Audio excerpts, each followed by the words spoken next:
Au nom du Père, et du Fils, et du Saint-Esprit.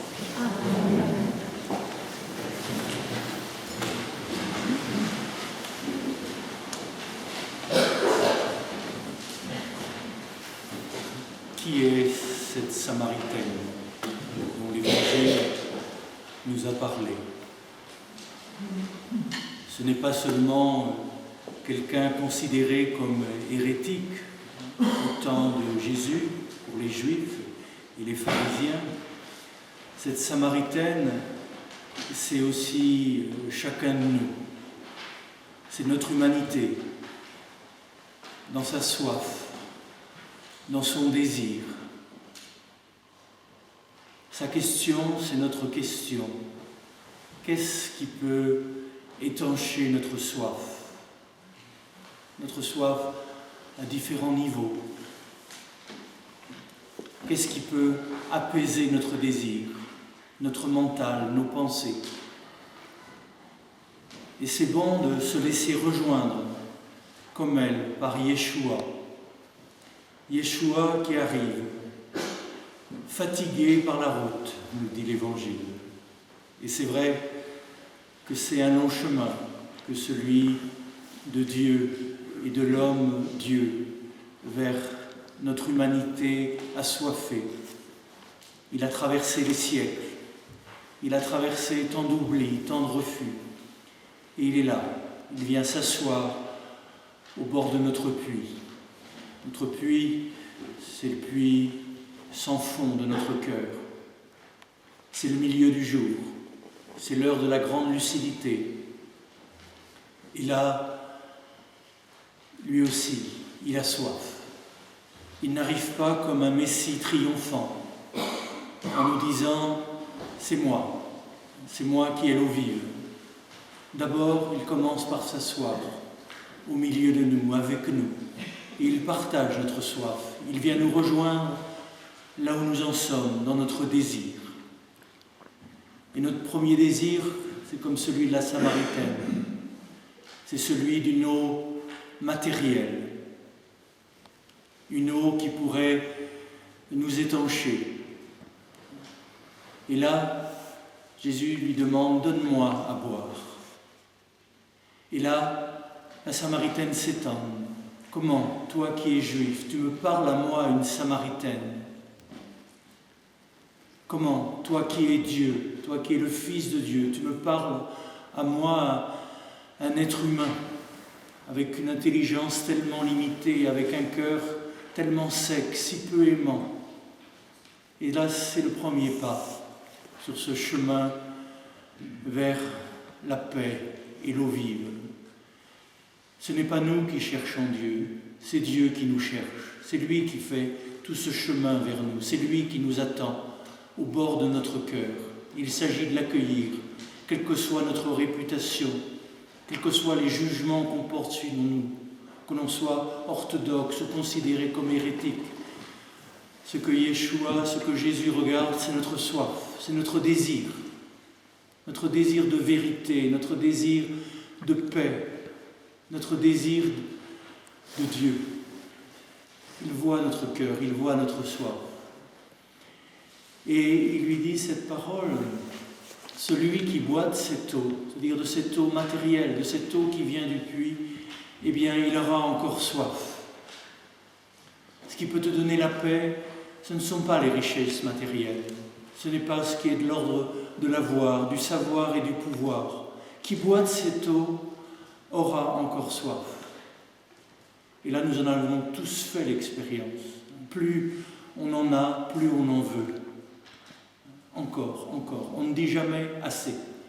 On en veut toujours plus. Celui qui pense apaiser son désir avec des réalités d'ordre matériel, eh bien, n'est jamais satisfait, n'est jamais comblé. Il en veut encore plus.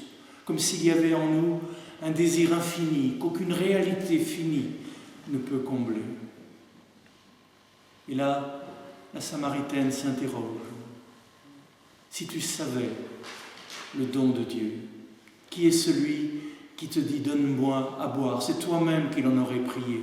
C'est la source qui te demande à boire. C'est la source qui a soif d'être bue. Ce n'est pas la source qui nous manque, c'est la soif. Ce n'est pas la lumière qui nous manque, ce sont des yeux pour la voir. Ce n'est pas l'amour qui nous manque, c'est un cœur pour l'accueillir. Ce n'est pas la vérité qui nous manque, mais une intelligence qui la cherche, qui la questionne, qui l'écoute, qui la contemple.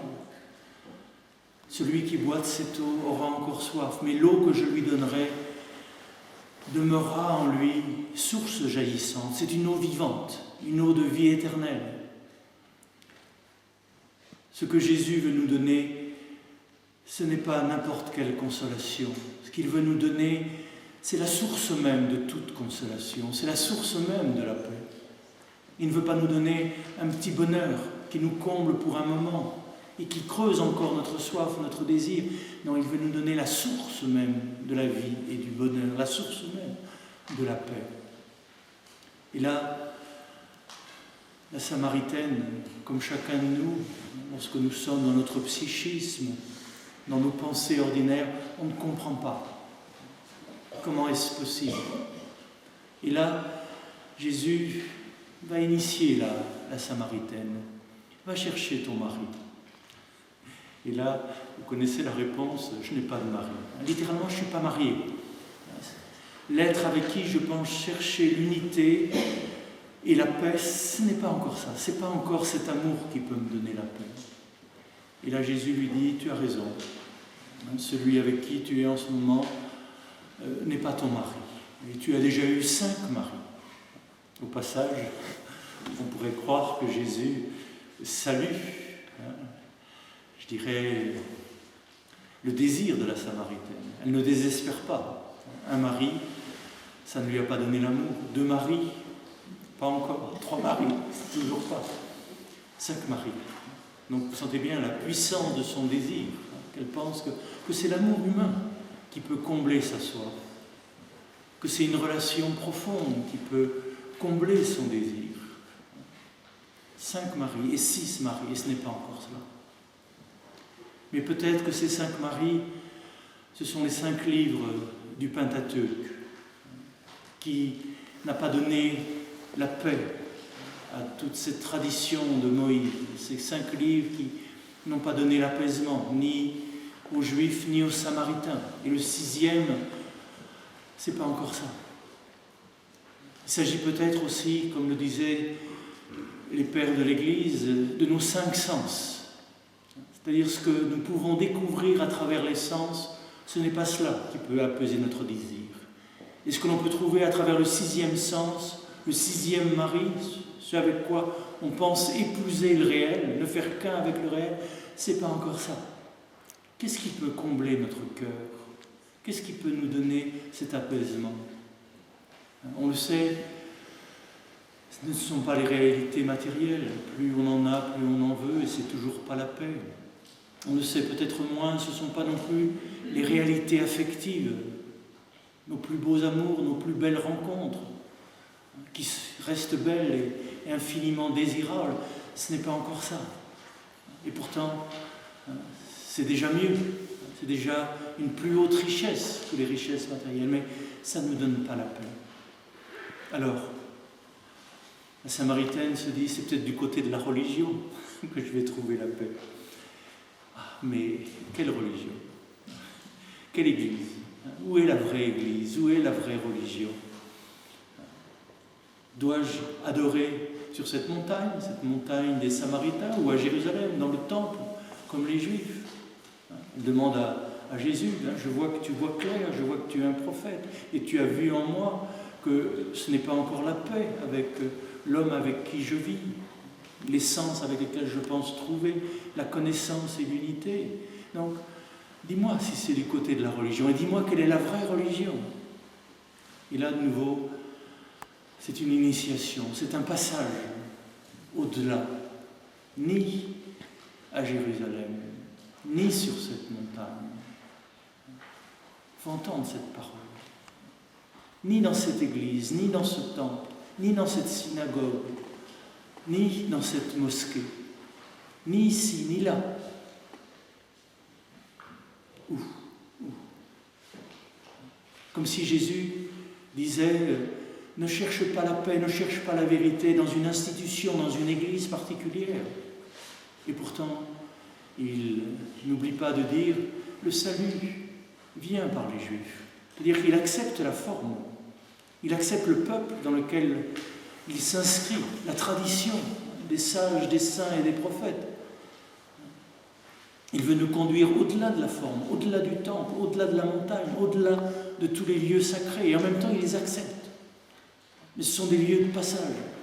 Ce sont des barques, comme on le dit de l'Église, c'est la barque qui doit nous conduire vers l'autre rive, vers la présence même du vivant, du ressuscité.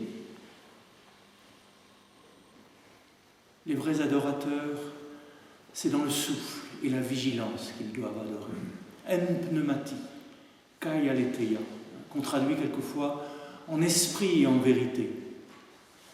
Avec cette difficulté que pour nous, aujourd'hui en Occident, le mot esprit, ça a quelque chose à voir avec la tête, avec le mental. Mais le texte, c'est bien en pneumati, dans le pneuma, dans le souffle. Les vrais adorateurs, ceux qui veulent entrer en relation avec le Père, avec la source de toute vie, la source de toute pensée, la source de tout amour, ceux qui veulent entrer dans cette intimité avec le Père, eh bien, ce n'est ni ici ni là qu'il s'agit d'aller, mais il s'agit d'être à l'écoute de leur souffle, de ce souffle de vie qui est en nous, dans le souffle et la vigilance. C'est ce mot aletheia qu'on a déjà évoqué aujourd'hui, qui veut dire littéralement au-delà de la léthé, c'est-à-dire au-delà de la léthargie, au-delà du sommeil. Donc c'est bien de la vigilance. Et c'est bien la vigilance qui nous rend libres. Ce n'est pas une vérité qu'on pourrait avoir qui nous rend libres. La vérité, on ne l'aura pas. Ce n'est pas de l'ordre de l'avoir. La vérité, c'est une vigilance, c'est une attention, c'est une présence. Et c'est vrai que c'est elle qui nous rend libres. Quand on est dans la vigilance, on n'est pas objet des événements, objet des circonstances. On est sujet, on est je suis. Mais ces paroles, vous l'avez entendu, elles font un peu peur à la Samaritaine. Ça fait un peu peur à notre psychisme. Ça, c'est un peu trop pour nous. C'est une liberté trop grande. Nous, on aime les lieux sacrés. On aime nos institutions. On aime nos religions. Comme on aime cet homme ou cette femme. Comme on aime nos possessions matérielles. Et c'est tout à fait légitime. Et la Samaritaine dit, ce que tu dis là, c'est pas pour aujourd'hui, c'est pour la fin des temps, c'est quand le Messie viendra, à la fin des temps, là, quand tout sera réconcilié, quand on sera dans la pleine lumière. Et Jésus lui dit, ego eimi, je suis, moi je suis, ani ou, celui que tu cherches, au-delà, dans le temps, au-delà, il est là. C'est je suis qui est là. Et c'est ce « je suis » qui est au cœur de ton souffle, qui est au cœur de ta conscience, de ta vigilance. Et c'est lui qui peut te donner de l'eau vive. Vous sentez bien tout ce chemin qu'a suivi la Samaritaine.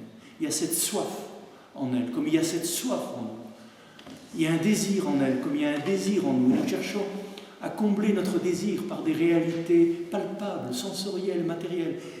Et ce n'est pas la peine. Nous cherchons à les combler par des réalités affectives, par des relations belles, profondes, et pourtant ce n'est pas encore la paix. Puis nous cherchons à les combler par des réalités religieuses, spirituelles, et ce n'est pas encore la paix. Qu'est-ce qui peut nous donner la paix? Et Jésus, Yeshua, nous dit, cherche cette paix, cherche ce qui peut apaiser ta soif dans ton souffle, dans le souffle de ton souffle. Cherche-le dans la conscience, dans la vigilance. Et c'est là que je suis. C'est là que tu vas découvrir la source. Celui qui est en relation avec le Père. Ce je suis qui est. Ego eimi. Eyé asher eyé. Le je suis qui je suis. C'est lui. C'est lui que tu cherches. Et c'est lui qui peut te donner la paix. Et là, il y a un moment, vous l'avez entendu, la Samaritaine laisse là sa cruche. Et elle va vers la ville, elle annonce. Et elle annonce une réalité qui vit en elle. La cruche symbolise le savoir acquis, le savoir que l'on peut acquérir dans les livres, ou l'espérance que l'on peut avoir du Messie qui vient. Désormais, la connaissance qui est la sienne, elle vient du fond du puits, elle vient du fond du cœur. Cette parole qui l'habite, elle habite ses profondeurs. Et l'inspiration qui lui est donnée, c'est pas ce qu'elle a lu, c'est pas ce qu'elle a appris, c'est pas ce qu'elle a entendu, c'est ce qui jaillit des profondeurs. Et il y a là une source de vie éternelle, de vie véritable. Et les disciples s'étonnent d'abord que Jésus ait parlé à une femme. Et c'est important de rappeler que dans le christianisme, toutes les grandes révélations, ce sont à des femmes. La révélation de la miséricorde à la femme adultère, plus haute, plus grande que la justice. La révélation de la prière dans le souffle et la vigilance à cette Samaritaine considérée comme hérétique. La révélation de sa résurrection à Myriam de Magdala. Comme si, pour chacun de nous, il fallait passer par la réconciliation avec le féminin, que l'on soit de sexe masculin ou de sexe féminin. Il s'agit d'être réconcilié avec notre dimension contemplative, silencieuse, parce que c'est à cette dimension féminine en chacun de nous, qu'on soit un homme, qu'on soit une femme, que le Logos vient parler. C'est là au fond tranquille, plus profond que tous nos troubles, que le Logos vient nous rejoindre, plus profond que notre douleur, plus profond que notre souffrance, plus profond que tous nos joies, que tous nos bonheurs. Il y a cette écoute profonde, où je suis est engendré, où je suis est déjà là. Et que se passe-t-il après? L'Évangile ne nous le dit pas, mais on peut imaginer que la Samaritaine, ayant été libérée de toutes ces idoles, que ce soit ces idoles matérielles, ces idoles affectives ou ces idoles spirituelles, peut retourner vers elle. C'est-à-dire, elle peut retourner dans son temple ou sur sa montagne. Elle peut revenir dans son église et aimer son église, parce qu'elle ne demande pas à son église ce que l'église ne peut pas lui donner. L'église peut lui donner un chemin, un rituel, un certain nombre de pratiques, mais la paix, l'église ne peut pas nous donner la paix. Il n'y a que je suis qui peut nous donner la paix. Il n'y a que le souffle, il n'y a que son esprit qui peut nous donner la paix. Donc elle cesse de demander à l'Église et à ses représentants ce qu'ils ne peuvent pas donner. Elle ne demande l'absolu qu'à l'absolu. Elle ne demande l'infini qu'à l'infini, pas à une réalité finie. Et elle peut retourner vers son mari, son 6e mari. Elle peut même retrouver le premier, ou en passant par les autres, parce qu'elle est libre. Elle arrête enfin de demander à un homme ce qu'un homme ne peut pas donner. On arrête de demander à une femme ce qu'une femme ne peut pas nous donner. Une femme ne peut pas nous donner l'amour infini. Un homme ne peut pas nous donner l'amour fini. Un amour infini. Il ne peut nous donner qu'un amour fini et une relation qui est dans l'espace et dans le temps.